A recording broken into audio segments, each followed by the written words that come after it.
If you're listening to this and you're in high school, I know you're probably starting to think about buying your first car.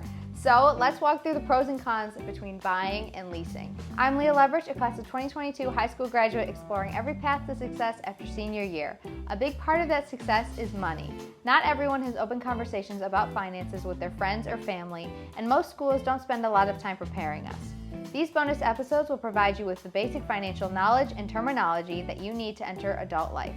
As you know, I have a very close relationship with my grandpa. He wasn't thrilled that I was working instead of going to college because he thought it would be harder for me to make a living. So now every time I see him, we end up talking about money. I value these conversations so much that I want you to hear them too. If you're feeling the pressure of entering the real world and need to know how to manage your finances in the simplest terms, let's explore our options together. It's our first day of class. This is Finance 101 on the Decision Day podcast. Grandpa, let's get into it. What is the difference between buying and leasing? Set the picture. We're buying our first car and we have these two options. I was clueless when I was buying my first car. I didn't know what the difference was. Can you tell us? Well, there are pros and cons to both. If you rent, it's for a specific amount of time if you lease it. So it's going to be 2-year lease, 3-year lease. So you only have the car for 2 or 3 years? Yes, and then you got to turn it in. You do have to, since it's a new car, you don't have to worry about breakdown type of repair costs, but you do have to maintain the maintenance part of it, oil changes. So one of the benefits of leasing is the fact that you're always leasing, you always have a new car. If you continually lease a vehicle. Now, at the same time, you also have always an ongoing payment though, never-ending payment. Yeah. So it's not really yours, right? I know that's what you and my mom were telling me. You're just basically renting it. So it's never a long-term fully yours. rental. Yeah. And in terms of the payments, how does it work when you're leasing? Well, you have to make monthly payments, and oftentimes, I think most times, you have to also provide a deposit. Oh, okay. So it's not just a payment. Usually it's a deposit, maybe a $1,500, $2,000, whatever, depending on how expensive the car is. And you make your monthly payment. You have to have your insurance probably a little bit more than normally, because they want you to have the best insurance for the vehicle. Yeah, because it's not fully yours. Yeah, okay. Because they want to be protected, but you're paying the insurance. Okay. So lower upfront cost, your payments are going to be usually lower than if you bought the vehicle and you're making payments. Yeah. Because you're not going to end up with anything at the end. You turn the car back in, where if you bought the vehicle at the end of the 3-year period, let's say you're comparing, 3-year lease versus buying a vehicle. If you bought the vehicle after 3 years, the car is yours. And when you are leasing, do you have to pay interest on all these payments? Well, yes. It's all built into that. The dealer built in the interest, taxes, everything is built into that payment, and any associated fees with the vehicle too, because there's transaction fees and so on. The dealer has to turn around after they get the car back and kind of bring it back to selling condition. Yeah. And that's when people will buy used cars. Yeah. It's when they've been leased like that. Or people that buy them and then turn them back in because they want to buy a new car. For someone starting out, there's pros and cons of both. So here you're borrowing, you're lower cost, you're driving a new car, you don't have to worry about repairs. You just do the basic maintenance requirements. If you dent it up though, the dealer might allow a couple scratches here and there, normal use, but if you got dents on the vehicle, you're going to have to pay to repair them before the dealer will take it back. Or so you're forced to repair those because it's not your car. It's not your vehicle. If it was your vehicle, who cares? It's as long as it still drives good. You might say, I don't have the money, I'm not going to fix it. Okay. The other issue with leasing is you're going to have a maximum number of miles that you can drive the vehicle. Really? Yes. Oh, I didn't even know that. Usually it's 12,000 or 15,000 per year. If you exceed those numbers, then you're going to have to pay the dealer. So there's a con is that there's more rules to leasing because it's not really your car. Now, if you bought a car, on the flip side, you'll make a higher down payment and slightly higher monthly loan payments, but you own the vehicle. So, and this is where you buy whatever vehicle. So to be honest, the path that I went was because I just started my first job. I was saving. I bought the car myself because I didn't have as much saved. I didn't have enough to fully buy in full a brand new car, about $20,000. I ended up going with a used car, about 10 years old.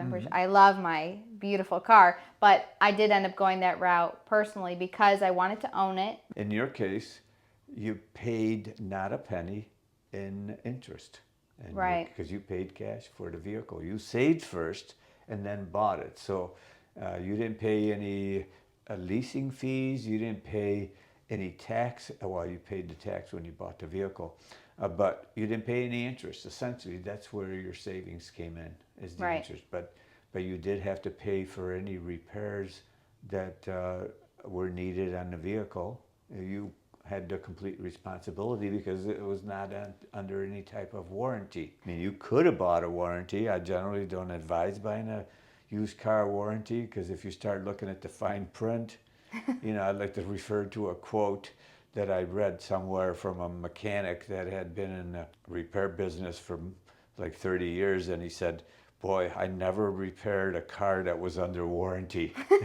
A used car that was under warranty. That means that those warranty providers put in such stipulations or limitations on what they cover that it's impossible to really get. It's not as good as the commercials you hear. So they get you because you're a little scared driving a used car, but it ends up being fine most of the time. Yeah. Well, not that it ends up being fine, but the things that goes bad may not be covered after all. Oh, okay. They protect themselves. See, they know they might analyze a million vehicles of that age category with that number of miles and determine that this part is the one that fails the most. Well, maybe they say, okay, we're not going to cover that part.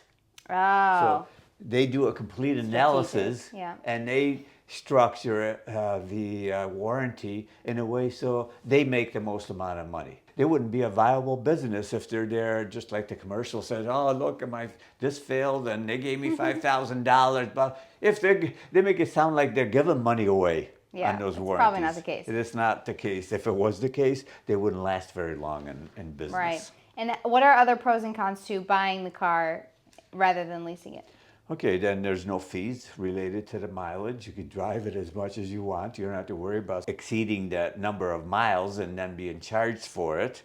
Since you own it, you pay for service and repairs on your own timeline.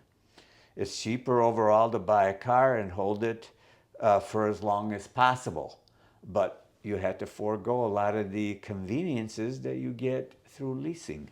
I mean, if you have the money, and you're not as concerned about the limitations, then you lease it. If you try to watch every penny because you wanna save as much as possible, you have to consider the alternative. So there's pluses and minuses. From my standpoint, personal opinion, I mean, I've never leased a vehicle. I had one vehicle, a 1987 Chevy van, that I bought in '87 and held it until 2009 when they offered a cash for clunkers. That van was from '87? Yes. My childhood van that we drove around in '87? So we're talking what, like 20 some odd years? I made payments on it. I didn't have the amount of money in cash because I was paying a lot of college expenses. So I made payments on it for 3 years. But then the other 20 years, I had no payments. I was fortunate enough to have the appropriate level of mechanical trade skills to do the repairs on my own, so I never had to pay anybody. But even if I did, maybe it would have amounted to a car payment here and there. Yeah. So that's why for me it just didn't work.